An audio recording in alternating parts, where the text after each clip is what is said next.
By the way, how important is DHT post-puberty?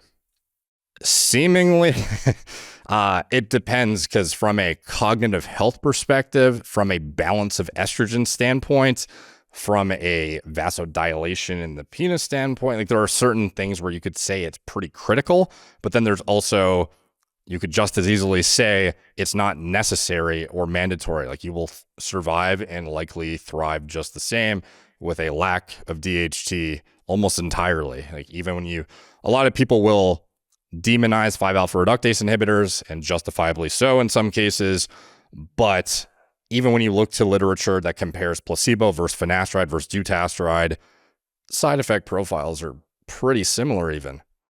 Yeah, dutasteride and finasteride being two drugs that block 5-alpha reductase, used initially for reducing prostate size, because DHT disproportionately drives prostate growth, but also used for, I would say used more for hair loss now. Yeah. But yes, and we have talked about this on 2 podcasts previously about post-finasteride syndrome, which is a debatable idea. In other words, there is not a clear consensus in the urologic literature about even the existence of this, let alone the prevalence, let alone the reversibility of it. All of these things are really unknowns. And actually, it's created quite a bit of a conundrum for us, because we have a number of patients who take finasteride or dutasteride for hair loss. And what's your stance on 5-alpha reductase inhibitors? Just at a...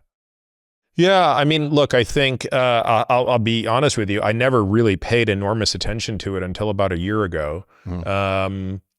And I think right now our stance is I probably wouldn't start somebody on it.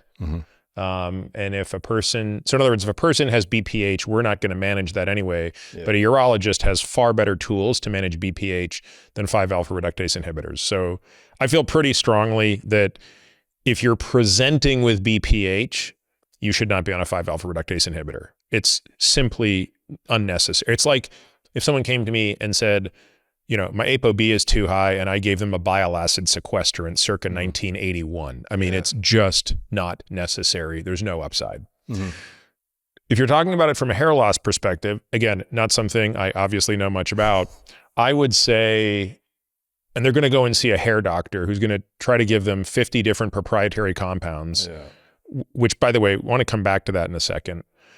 I would encourage them, if they've never taken it before, not to. Because I think there are enough other compounds, oral minoxidil, topical 5-alpha reductase inhibitors, PRP, transplants. I think there are enough other tools that you can do to avoid the small, but not necessarily zero risk of something going wrong in terms of sexual side effects that in the worst case might not be reversible. What about you? What do you think? I think that several of the drugs you just said have either comparable side effect profiles, like topical finasteride. You end up with the same burden of 5-alpha reductase inhibition systemically, despite the fact that it's marketed otherwise. Topical dutasteride is interesting because it may have some capacity to stay local, especially if you do mesotherapy, which we'll get to in a sec. Why do you think that's... I wasn't aware of that difference. Yeah, it's thought to be the molecular... Is it just hydrophobicity? It's more the molecular mass of the drug. So there's this it's like an arbitrary rule, but if the molecule is greater or less than 500 Daltons, I believe it is off the top of my head, it's been a while since I've revisited it, but there is a lesser or greater ability to actually absorb it and get systemic circulation and distribution across the body. With dutasteride, I think it's like 600 or 700, and with finasteride, it's like 300 or 200 or something. And to be clear, you're right. I mean, I don't think that, systemic minoxidil is necessarily a benign drug. And the other thing is, nobody really can give an explanation for what the right dose is. If you look at how people are dosing oral minoxidil, it's insane. So, I don't like to be in the business of prescribing things for which I don't have a great understanding, which is why I'm not in the business of treating hair loss. Not because I don't think it's, something worth, addressing if it bothers someone, but I think the bigger issue is, it would be really awful if in trying to treat a cosmetic condition like hair loss, you induced a devastating consequence on your endocrine system. That's really where I find myself concerned. Now, it also appears that if you've been on finasteride for a long period of time and you're not experiencing any of these side effects, you're probably fine.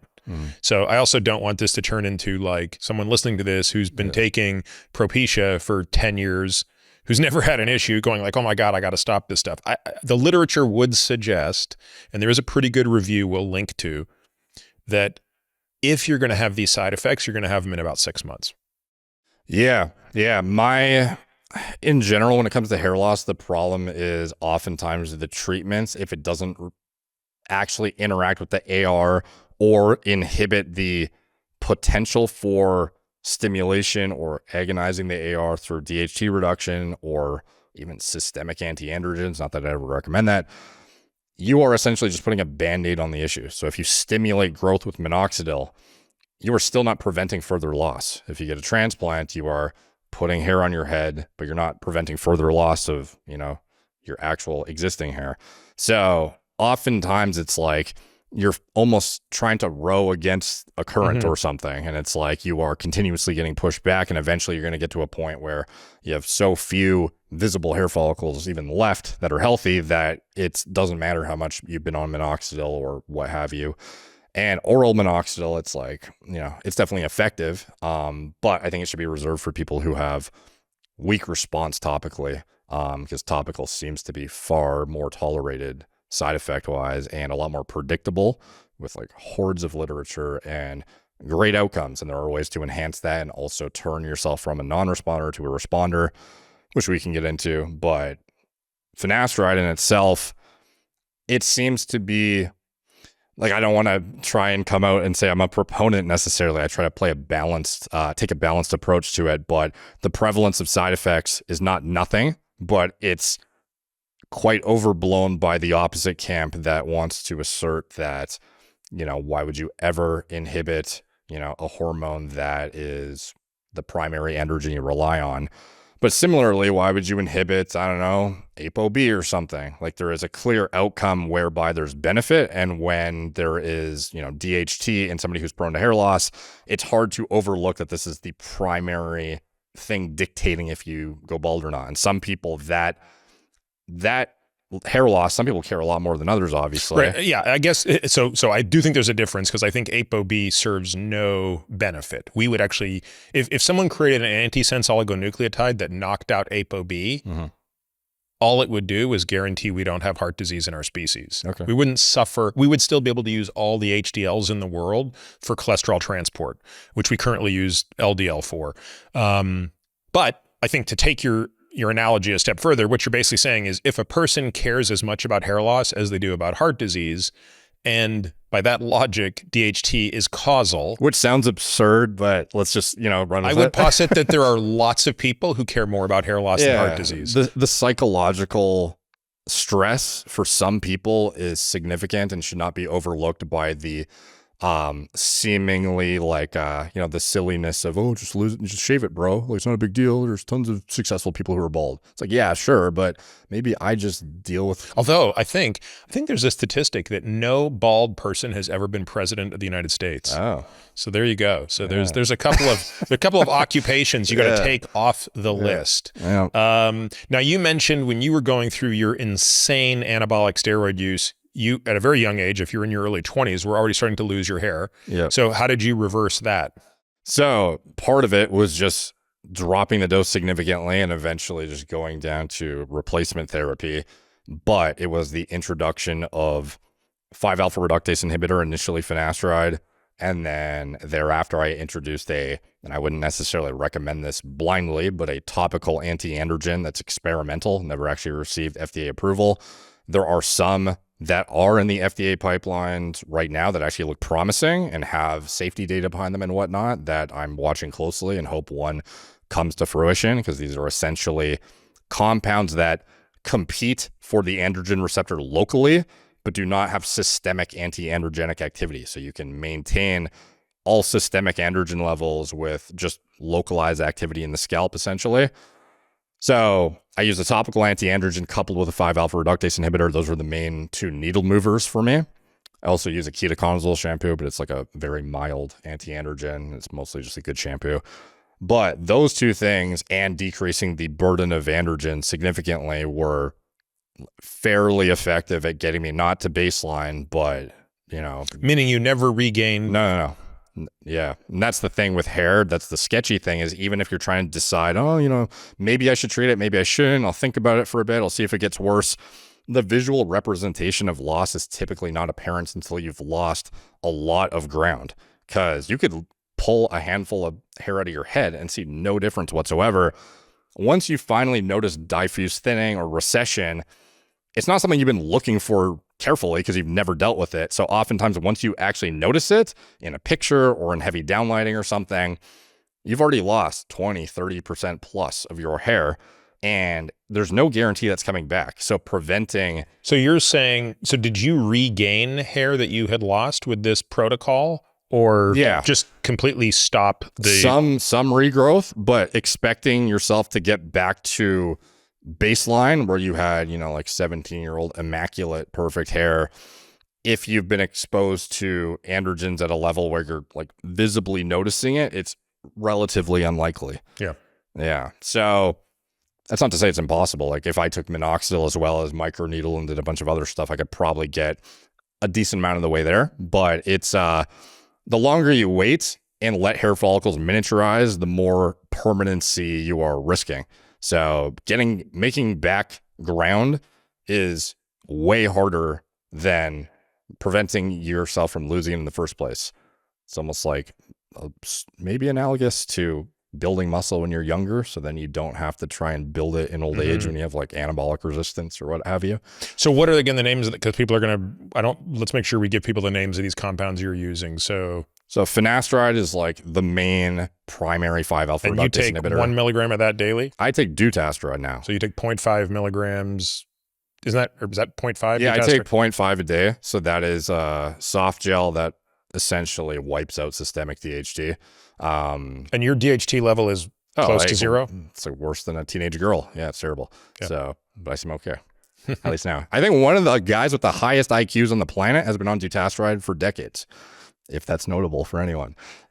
Okay, so then what else are you taking besides dutasteride? Dutasteride right now is the only thing I take more out of convenience, because a topical application schedule can be quite burdensome. But when you were doing that big salvage effort in your early 20s, what was the rest of the stack? Oh, it was topical application of something called RU58841. It was like an experimental anti-androgen. So I don't necessarily recommend people use RU58841 when there are actually alternatives with human safety data on the horizon. With that said, it's also hard to tell me, you know, however many years ago that wait, because you only have so much time, right? So I'm not going to sit around. And what are these things that are on that have more safety data coming down the pipeline? This company called Kintor has a compound called pyrolutamide, and it seems to be pretty well tolerated, and comparable outcomes of hair count increase to dutasteride, if I recall off the top of my head, which is pretty substantial given that there are very few things that produce outcomes that are even make it worth taking another drug. Like right now, the most effective things are going to be 5-alpha reductase inhibitors and minoxidil. On top of that, everything else is like little sprinkles on the cake, essentially. Like some people might get better benefit from, you know, PRP than another person or what have you, but in general, the main meat and potatoes are going to be minoxidil, potentially microneedling with minoxidil if you're not a good responder or have low sulfotransferase enzyme activity in the scalp, and the inhibition of free androgenic signaling in the scalp, whether you do that through 5-alpha reductase inhibition or anti-androgen activity locally. That's kind of up to you, or some people are going to couple both of them like I did, but those are the main needle movers ultimately. And some people go super hardcore, and like the most crazy hair loss reversals you will see are always in men transitioning to women who use female hormone therapy. I would never recommend anyone do that, but it's a pretty interesting data set to like pull from. So estrogen and progesterone would promote hair growth. I mean, we do see it in women actually during HRT, especially progesterone can really thicken hair. Progesterone. But this is in women. I mean, I have no idea. Yeah. more I'm more talking about anti-androgen plus estrogen. So somebody transitioning would typically use a cyproterone acetate, bicalutamide, something of that nature, plus exogenous E2 or a synthetic estrogen. And the first two, which I'm not even familiar with, are drugs that just block the androgen binding to the androgen receptor, or block. Cyproterone is a very potently anti-gonadotropic, I believe. So it's like it will actually inhibit you from producing, I see, GnRH. So it's effectively a chemical castration. That's like a steroidal anti-androgen, and then there's a non-steroidal one, and yeah, it is effectively chemical castration. The non-steroidal variant, bicalutamide, seems to be a bit better tolerated. It's not as liver toxic, and it will actually raise your hormone levels on paper. Your test levels go up. It's just you can't actually interact with the receptor because it's occupied by bicalutamide. So it's like a silent androgen receptor antagonist. And yeah, those are like extreme options, though, like essentially irrelevant for anyone watching. Yeah. So maybe I shouldn't have brought it up.